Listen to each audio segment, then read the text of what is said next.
being a certified Chinese tea specialist with extensive expertise in education, product reviews, and investigative reporting within the tea industry, as well as experience working with some of the largest brands in China to expand to a Western audience. Through his platform, Tea with Neldon, he engages 5,000 to 8,000 readers monthly, providing expert analysis and consulting services that enhance industry knowledge and consumer understanding of the popular beverage. Among his notable achievements is an investigative report on the Vietnamese tea sector, which uncovered critical issues of external market manipulation. His research into North American tea consumption patterns offers valuable insights into market trends and consumer behavior. Neldon is committed to advancing sustainability, addressing climate change, and promoting transparency in the tea trade. This talk, The Mystery of Chinese Dark Teas, an in-depth provincial tour of Heicha, dives into the fascinating world of Chinese dark tea with Neldon and Hamblin. In this in-depth 45-minute presentation, as we journey through China province by province, you will gain a more comprehensive understanding of one of the most intriguing and unique categories of Chinese tea, one that has experienced rapid growth in popularity within the past decade. Together, we will cover everything from production techniques to geography to cultural influences, discovering the intricacies of Heicha and what makes it such a fascinating drink. Whether you're a seasoned tea enthusiast or new to Heicha, this presentation will offer valuable insights and enhance your knowledge about tea. Welcome, and here's Neldon. Welcome. Thank you all so much for sitting in here and coming to this presentation. Like you said, my name is Neldon Hamblin. I'm known as Tea with Neldon on all social media and on my website, teawithneldon.com. I primarily specialize in Chinese tea, as that's really where my interest is. And I do a lot of investigative reporting and product reviews for different companies. Chinese tea is really one of my biggest passions. I majored and got my degree in cultural anthropology, so I really focus on studying different cultures and trying to learn about what makes them tick and what makes each culture unique and special. And Chinese tea culture is one that really drew me in, especially within North America. So during the past 4 years, I've worked for some of the largest brands in China, predominantly who have been Heicha and Yancha, or Wu rock tea companies. And they have hired me as a consultant to sort of open their market into the West. So through my work, I really enjoy drawing attention to these more unknown and uncommon teas that usually don't make it out of China, because a lot of the farmers are unfortunately poorer, and they usually don't have as much of an access to get these out to the West. So that's what I really like to do with my platform, is make sure that these farmers get elevated. So for this talk today, we're going to cover basically everything from what Heicha is, how Heicha is processed, why they make Heicha, Heicha from each province that makes Heicha, and then the cultural importance of Heicha. And I apologize for those online. I'll have the slides up later. So before we get into that, I want to go over a little bit of a processing primer for tea, because I'll be using some of the terms like kill green throughout this. Basically, there are 6 to 8 stages of processing tea. You start out by picking the leaf, and then they undergo what is called fixing or kill green, where basically they take and pan fry the leaves to stop oxidation. And it just makes it so that way, like green teas are very lightly fried, white teas are basically untouched. You want to make sure you stop that oxidation so you can sort of fix it in a certain stage that will then age and improve with time. And after that, you have the rolling process, where they put it in these big rolling machines, and they basically press these leaves into different shapes. So like Taiwanese bald oolong is a great example of a rolled oolong, where they put it in a machine and they take and kind of knead it like you knead a bread dough, just to make it so it's nice and tight and it gets all those oils all mixed together. After that, for Heicha, we have a very unique step called loadway, which I'll cover a little bit later. And then you dry the tea after that. You steam the tea again after drying it to make it supple and pliable, and then you press it into large cakes or bricks, which are then set aside for aging. So, what exactly is Heicha? Well, Heicha translates to dark tea, and it's one of the 6 main types of Chinese tea. Now, there are some inconsistencies in naming, so I generally just refer to Heicha as more of the fermented teas not from Yunnan province. For context, Western vendors tend to translate it as dark tea because in the existing Western tea classifications, there's already a thing called black tea. But in China, what we call black tea, they call hongcha, or red tea, based on the color of the brew. Dark tea is named dark tea because it brews up a nice, dark, muddy tea. So if you've ever had like a chaud pu'er from any of the vendors today, that's a Heicha. So with Heicha, it's a tea that's kind of surrounded in a lot of mysteries around its origins. There's a few versions of the story of why it came to be. The most common one tends to be that on the ancient Silk Road, a caravan was transporting tea through the rain, and it unfortunately got drenched and soggy and wet. And they did not want to throw away that tea. So what they did is they stopped by one of the local villages in Anhua County, And they took this tea, and unfortunately at that time, a lot of the villagers in the county had gotten things like tuberculosis and typhoid, and so a lot of them had died or were really malnourished and sick, and they didn't have a lot of food, and so these tea vendors gave them this tea that had gotten wet, and they found that it helped them. It made them feel better. And since then, we've seen Heicha as both a traditional medicinal tea within China and as one that people just really enjoy in more cold climate regions like Tibet and other parts of China. So, I won't necessarily cover the health benefits of the tea, as I don't like to really talk about things that I don't know too much about. And whether or not those health benefits are legitimate or not is a completely different session we could focus on. But I will discuss the nutritional benefits of the tea, because that is one of the primary reasons behind the cultural importance and the reason why people drink Heicha. So on the screen here you see two types. It's Fujian Heicha, two different types of the same tea. It's my personal favorite of Heicha. I'll cover this a little bit more later, but I just wanted to show you what Heicha looks like. So Heicha has traditionally been manufactured in Sichuan, Yunnan, Anhui, Hubei, Hunan, Shanxi, and Guangxi provinces. So those are the provinces that we are going to cover today, as well as Tibet. Within Tibet, they're primarily consumers, but they do produce some Heicha as well. So this flowchart here shows kind of the different Heicha by each region, and those are what we're going to talk about today, are these different types of tea. We do see some Heicha in other provinces in China, but these are the big ones where you can really buy these things commercially, and you can actually find these for sale from Western vendors today. So, Heicha traditionally undergoes a process called wodui, or wet piling. So wodui is where they take this raw leaf material and they put it in these giant compost-like piles, and it's essentially controlled decomposition of biological material. It sounds disgusting and funky, but it produces something absolutely delicious. You take these giant piles of tea and they'll let them sit for usually a few weeks or so under these tarps where they'll get nice and hot and humid, and then they'll sit and turn these piles until they get a nice consistent flavor and color throughout all the teas, and that is what this process is known as wodui. And in here you can see the traditional type of wodui, which is basically they would put it on top of a cement floor and age it, and this is where it gets a little bit gross, so I do apologize.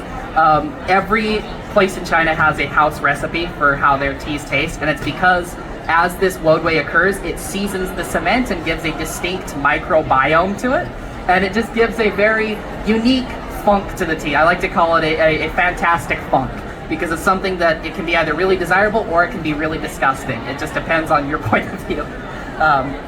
So Heicha is a category that's known as post-fermented tea, and it undergoes something called Houfa-qiao. So Houfa-qiao is right here, where they take those piles and then they pile them up further on top of wooden boards to then age and sort of air out and get rid of any decomposition funk that could have arisen. Just because you don't want to drink tea that is just straight off of the wodui pile. Aside from not having the best taste, it will also tend to have things mixed in with it that you might not want, because you think of it like a compost pile in your yard. It's controlled, but things will get into it, and you want to make sure that you filter those things out before you sell this and press it as a tea. So with this, in Chinese, they really don't like shokuer as much as we do here in the West. They tend to drink it really light because they find that sort of funk off-putting, but it has been growing in recent years, especially with the medicinal Chinese tea industry. So this next picture here is just more pictures of those wodui. So what you'll see are these traditional wooden boards where they'll pile it up and it'll get that flavor. And you can see how it stained the wooden boards from all the tea oils as this tea kind of decomposes to an extent, or rather ages microbially.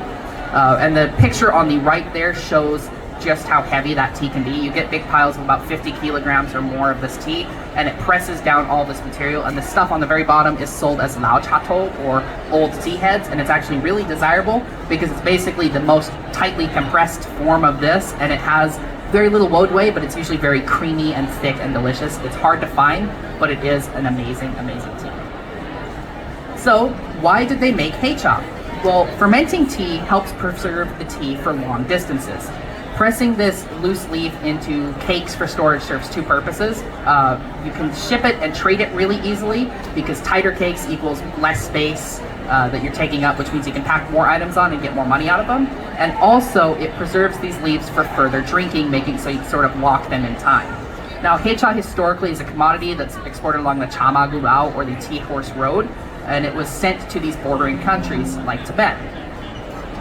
One sec here. The PC decided to be stupid.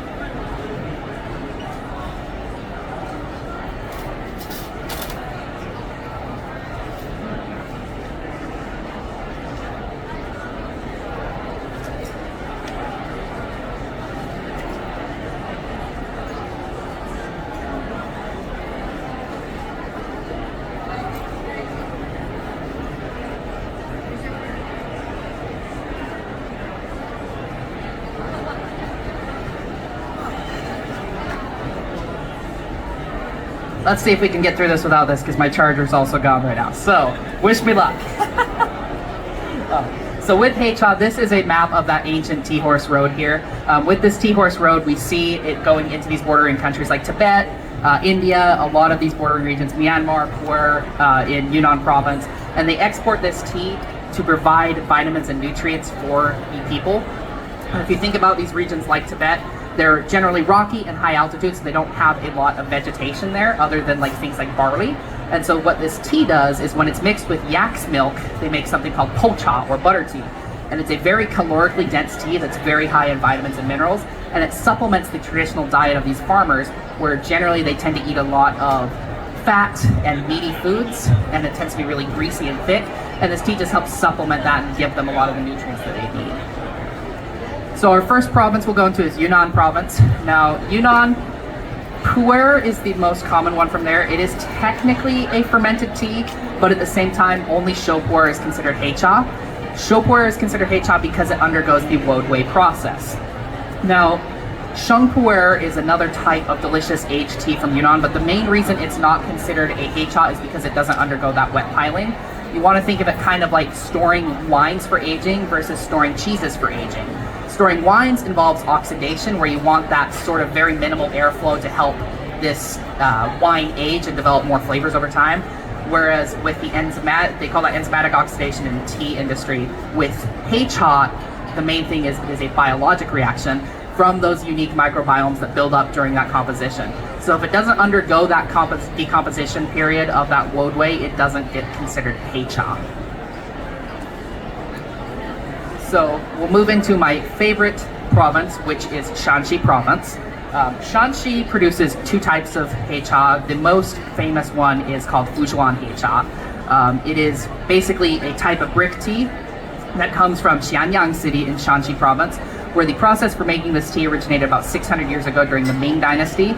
The city is located near the confluence of the Jing and the Wei River, which meant that raw material could be shipped in there easily, and so they became more producers rather than consumers of the tea. With this, it gets its name from the processing, with Fu referring to the dog days of summer, or the San Fu Tian, which were the 3 hottest, most humid periods of the Chinese summer. And with this time period, you're going to get a lot of microbial activity from that increased heat and humidity. And in this case, we see this probiotic fungus up here, known as jinhua or golden flowers, that grows and blossoms within these bricks. Now, fucha is made slightly differently from other teas. With most Heicha, the material is quite stemmy, which is what you want because the stems allow air pockets, which allows for a nicer rate of decomposition during Wodwei, and also it allows more airflow into the bricks, which allows these flowers to really flourish. With this, you usually have a higher grade of tea, so it's going to be 3 to 4 leaves with a 1 bud picking. But they also have to contain those long stems because you want those for these air pockets. Now, this raw material undergoes the kilgreen stage and is then treated with brewed fucha, which is called dajiang or guanjiang, where they steam these leaves with this brewed fucha, and it also helps inoculate the tea, so that way the tea is able to grow these golden flowers and have that throughout there. Now, I do usually caution people when they drink fucha because some companies in China are not necessarily honest about what they use to inoculate the tea. And so sometimes they do like to use like a wheat flour or something, and so it can be a little bit dangerous for those who have gluten sensitivity or very dangerous for those who have celiac. And so I just like to put that caution out there. If you're going to try fucha, make sure that it's one that's certified or that the producer can tell you exactly, hey, this doesn't have any wheat in it. So I have a video here showing the processing. You might not be able to see it too well. Basically what they do is they take the raw leaf and they chop it up before they fry it. So this just shows the overview of the whole process here.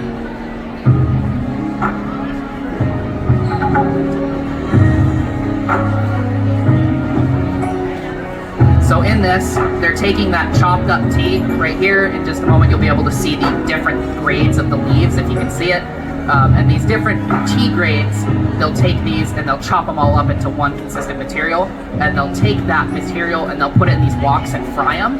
And then when those have been dried out, they take that brewed fucha and pour that over the top to help rinse it and inoculate it. And then they'll take that wet, steamed tea and press it into these big, thick, compact bricks. And that's how you get this Fuzhuan Heicha.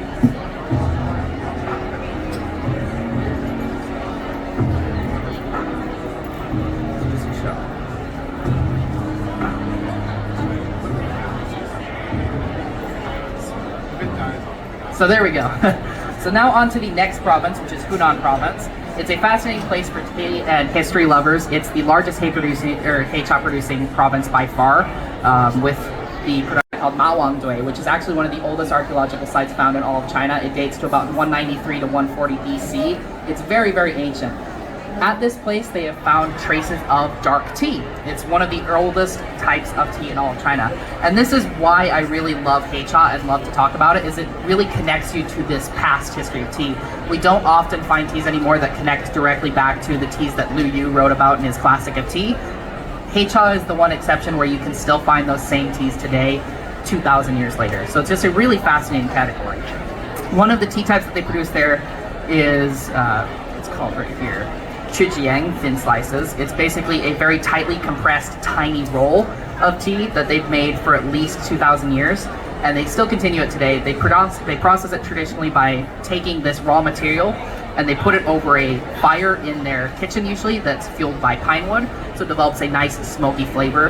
And then when they've tightly compressed those smoky leaves together, they let it sit and further age, and so produce a really nice, sweet, smoky, thick drink that is supposedly really great for gut health, which is why they still drink it today. So aside from that, because it is the largest Heicha producing province in all of China, they also have these brick teas that are called the Zhuans. So we talked a little bit about Fujuan. They also make something called Heijuan, Huajuan, and then a few others. Basically, they're made the exact same way as the Fucha. They just don't steep the tea beforehand and then brew those leaves in that tea to inoculate it with anything. They just go straight to steaming it and pressing it together. So after that, we have what are called the log teas. I like to call them that, at least because they are giant logs of tea. There's ones called Shiliang, Qianliang, and Hualiang. These teas are all named that because of their respective weights, with Shiliang cha being 365 grams or 0.365 kilos, Bailiang cha being 3,650 grams, and Qianliang cha being 36,500 grams. So they're massive 36 kilo logs of tea, and they take this tea and they basically chop it up as fine as they can, and then they just press the heck out of it into these big logs, and they roll it up into a mixture of 3 different layers. It'll be woven bamboo, woven knotweed, and then palm leaves.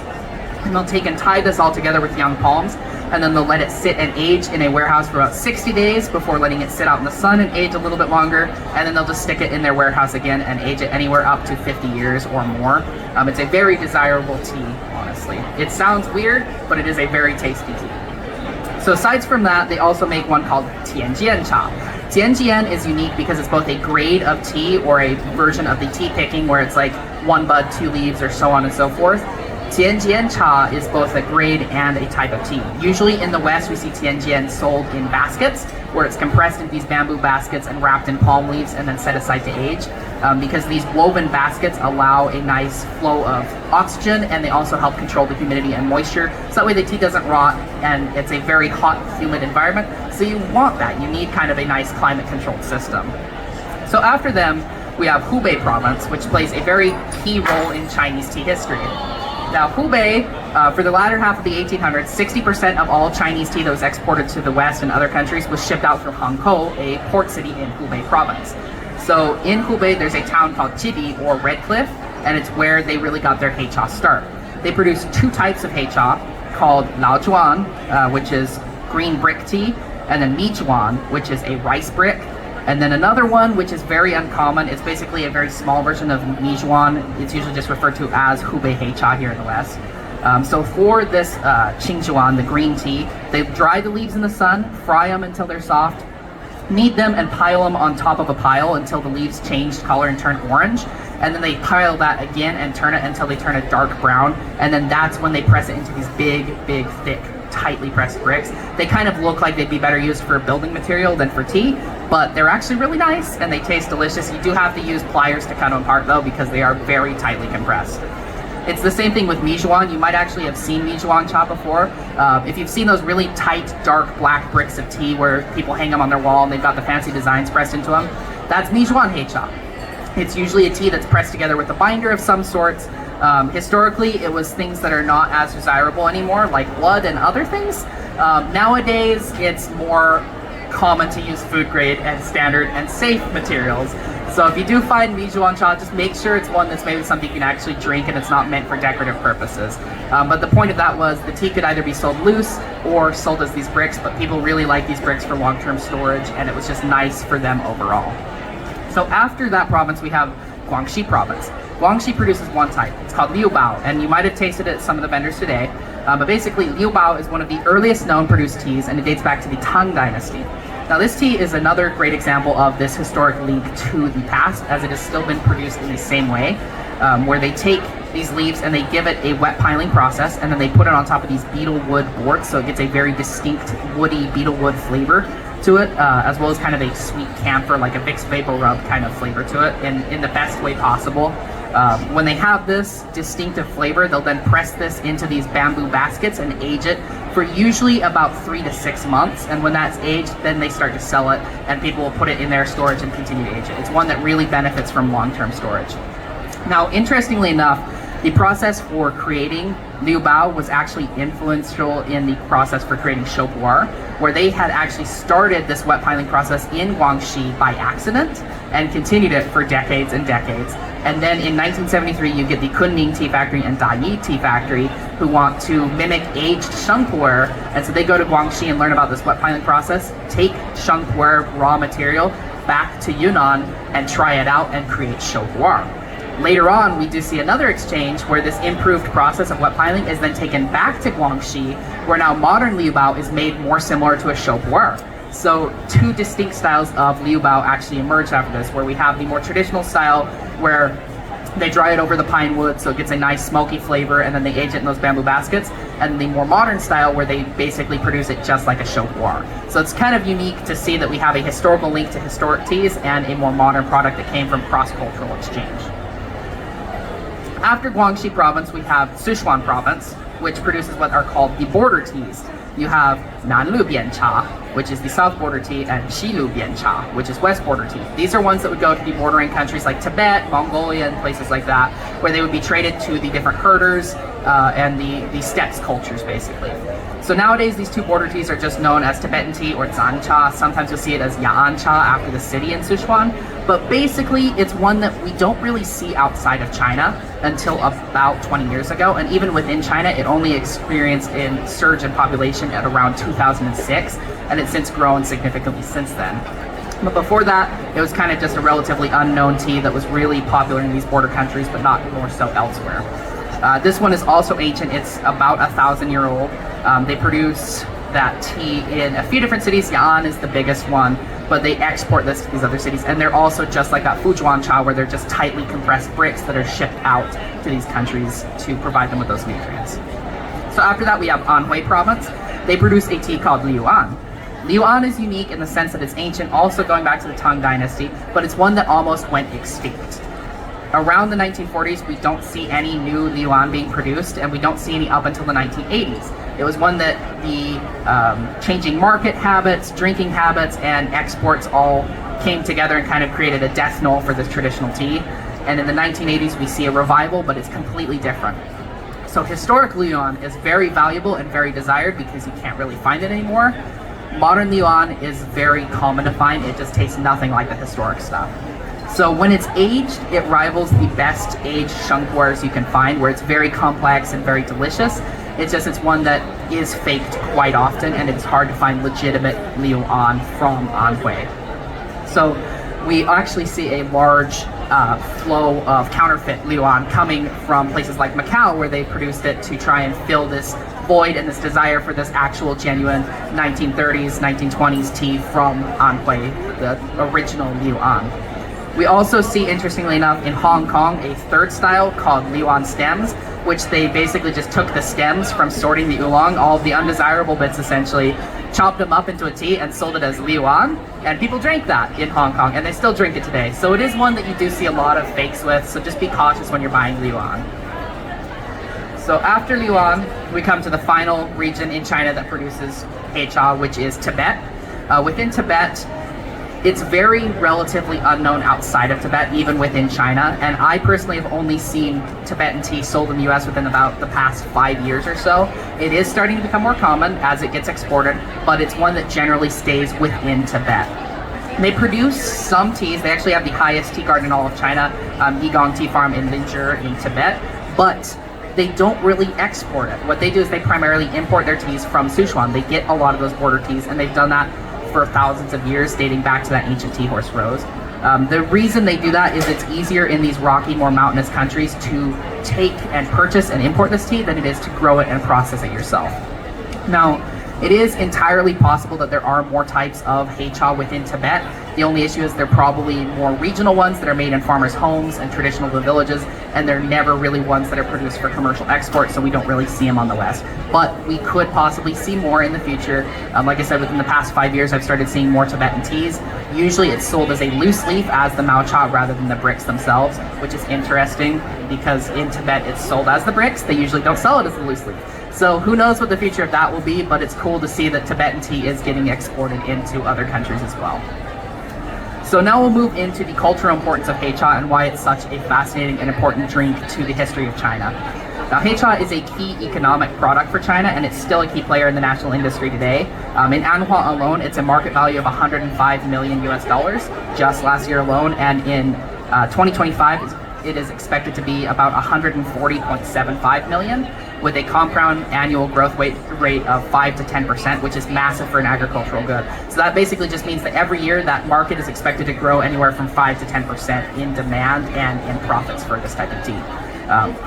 This is due to marketing Heicha towards younger individuals. More people are starting to really latch onto the idea of tradition and really looking into both traditional medicinal applications of it, as well as just the fact that it's such an ancient tea and it helps connect them to their past. So it's something that we're really seeing grow within China, which is awesome. Now, it also was used as a currency by these border countries. We actually see it used as a currency up until World War II, especially in areas like Siberia, where they would use these tea bricks and they would trade them like money. And it might seem a little bit strange, but because these bricks are something physical that you can actually hold and transact with people, you could also chop them into smaller things for smaller purchases. In addition to that, they would also use these medicinally to treat things like sore throats and coughs and colds. And in times of necessity, they could then eat these tea leaves when they were brewed as a source of nutrients. So it kind of served the best of all worlds with currency. You can use it as a good, but you can also then eat it if you're really desperate. In Tibet, actually, there are some bricks that are called birkhad pa, and these are worth 8 Tibetan tankas, which are basically 5.4 gram silver coins.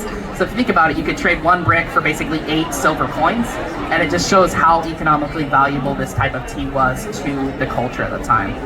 Additionally, with trade comes the spread of cultural ideas and practices, and so in Tibet we see tea becoming a massive part of Tibetan culture, where that po cha I mentioned earlier is so significantly popular over there that they offer it as a show of hospitality and respect to guests and family, and they also just engage in the drinking of it every morning with family. It reinforces social bonds between both members within the community and members outside of the community, so it's just a really important social drink. Now, aside from that, those nutrients that we were going to talk about.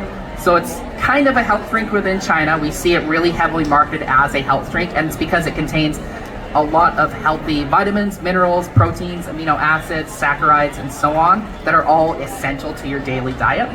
And in these areas like Tibet, where they don't necessarily have the most diverse diet and they tend to be more remote and isolated in what they have access to, having this tea, they call it the tea of life in certain parts of Tibet, because it was such an important tea. It provides them with all of these things, and like I said, when you mix it with yak butter, you get a very calorically dense tea that is great to provide energy in these very cold, steep environments.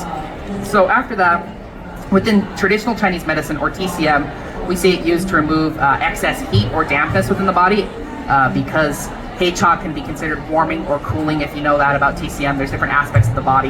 Heicha can be considered both warming and cooling depending on how old it is, and so it's desirable for a wide variety of treatments within TCM. We also see it used to aid digestion in the northern parts of China, as it helps cut those heavy, fatty, greasy diets, and it helps them digest that. And it also is used to improve your gut microbiome, especially with food chop. So before we get into a wrap up here, there's just one more thing I'd like to cover.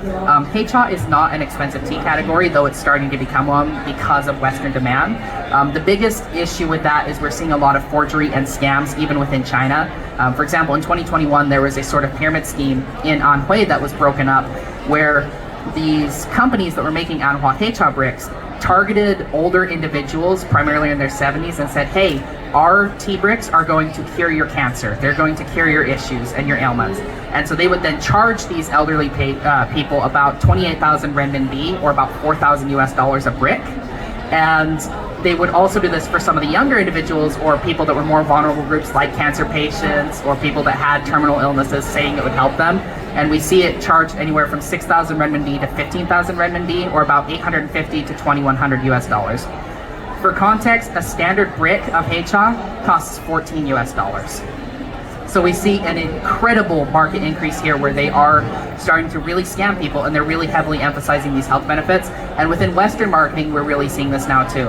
I've mostly seen Heicha marketed as a miracle drink for diabetes, with claims that especially Fucha, they claim that the jinhua, or the golden flowers, can reduce your blood sugar, and they can help you with all sorts of issues like help your body produce more insulin, things like that. So I would just caution you today, if you're drinking tea, please don't drink it for the health benefits somebody tells you it has. Do your own research on it. Drink it because you love it. Don't drink it because somebody says it's going to cure your issues. Because I hate to say it, but there's not really any tea that's going to cure every issue with you.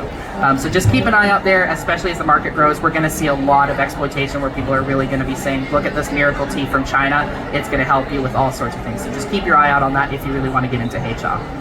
So to wrap up here, what have we learned today? Well, Heicha is an ancient and incredibly diverse tea category that's prevalent primarily throughout rural China. We see many different types of this Heicha for each region, though the key unifier with each is the processing in which they're made, with each of them undergoing that Wodwei and having a cross-cultural exchange of new processes amongst the provinces, like with Guangxi and Liubao, with Yunnan and Pu'er. We also see the benefits of Heicha both culturally and physically, and they are long-lasting and powerful enough to bridge centuries.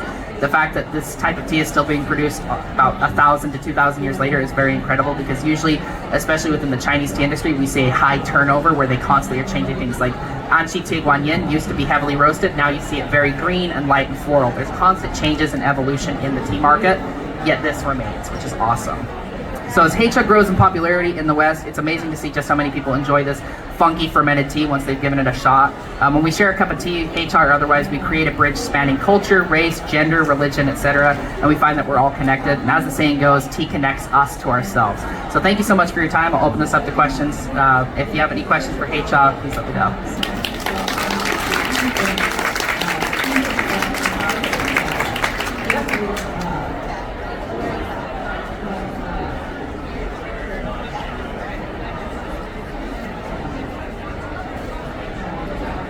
Yeah, so all pu'er is Heicha, not all Heicha is pu'er. Yeah. So, sorry about that. For those who didn't hear, the question was, with the loose leaf Heicha, or pu'er that you see, is that considered Heicha? Yes and no. There are some people that think that all pu'er is Heicha, but not all Heicha is pu'er. I'm in that camp to an extent. But the key identifying thing for Heicha is that it undergoes that Wodwei process. And if it doesn't go through that wet piling process, it can't really be considered Heicha.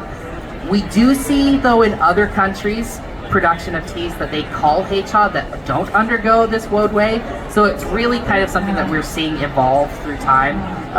I think it just really depends on if it undergoes that fermentation, though, on if it's Heicha or not.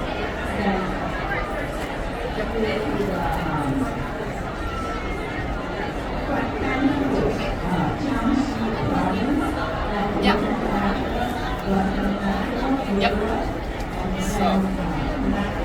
So another question we just had was with the fucha, they steep some of it and then put it back into itself. And basically that is exactly what happens. They take existing aged bricks that have developed a lot of these jinhua and this bacterial culture, and then they take that steamed tea and they pour it over this stuff that they're making new tea from, and then that helps inoculate it so that more of that jinhua can grow. It's kind of like using with cheeses, where they inoculate it with different bacteria and molds to get it to grow. So for young sheng and then older sheng, it's not gone through the wet pile. It's not Heicha? How would you categorize it? So that question was, for young sheng and old sheng, it hasn't gone through that wet pile process. How would I categorize it? Personally, I would categorize it as just a fermented tea, not Heicha per se, and it's just because with Heicha, the key thing is it has to go through that Wodwei. If it doesn't go through that funky, weird fermentation stage, it's not Heicha. Like Heicha, and additional quantities. Yeah, so he said there's like Hongcha or black tea, Heicha, and then other fermented teas, and that's exactly how it is. There's Heicha, and then there's other teas, like with Shangpuer. It's aged and fermented, but that comes from that mistranslation of one of the terms. It's Huaqian, and it's basically, you'll see this commonly where people mix up oxidation versus fermentation, and it's all from this single Chinese term. It's very difficult to translate exactly because they use it in both oxidation and fermentation senses. But in this case, fermentation is solely with the woad way undergoing that microbial change. Oxidation is the enzymatic one, like with wines and Shangpuer.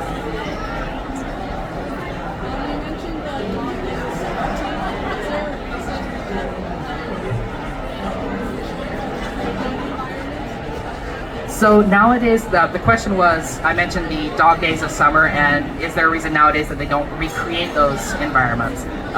They do to an extent in the controlled fermentation, but these fermentation chambers, when the fucha is processed and pressed into bricks, they put them in these big rooms that are very tightly sealed and controlled with humidity and fluctuation of everything.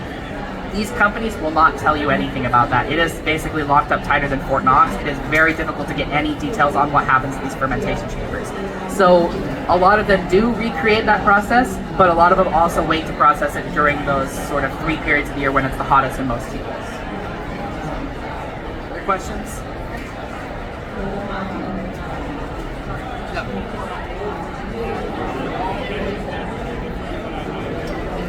Yeah.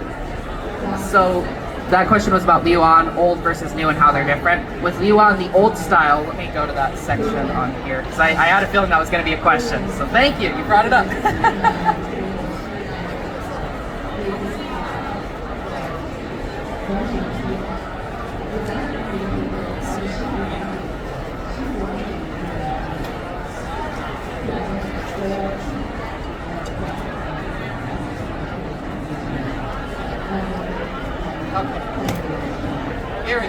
Here we go. So with Liuan, the historic processing was they would take that tea and they would smoke it over the fire, like with the other Heicha, and then they would press it into these bamboo baskets and palm leaves and wrap them up and let them age for decades, basically. With modern Liuan, they do produce it kind of similar with the Liu Bao, where they use a more artificial process there, where they're using a different grade of tea, they're using completely different recipes for how to produce it, like the different steps. Each tea has what I like to call a recipe, where they go through different steps. And in this case, they're using something that's completely different from the historic methods. We don't see any replicas of the actual historic methods because nobody left records of how they produced it. It was one of those ones that, again, it was a tightly controlled trade secret, so they didn't really write it down for people to find out more about later on. So the imitation or the recreation of it that we see in the 80s is a result of experiments. They wanted to try and replicate Liuan without necessarily having any real source information. So nowadays, modern Liuan is kind of produced more similar to Shoupuer or Shangpuer almost. I would say it's like a weird hybrid between Shou and Sheng, where it undergoes a wet piling, but it's a much shorter wet piling than Shou. Any other questions at all? Awesome. Well, thank you all so much for your time. I really appreciate you coming here. Apologize about the tech issues. Thanks for bearing with me.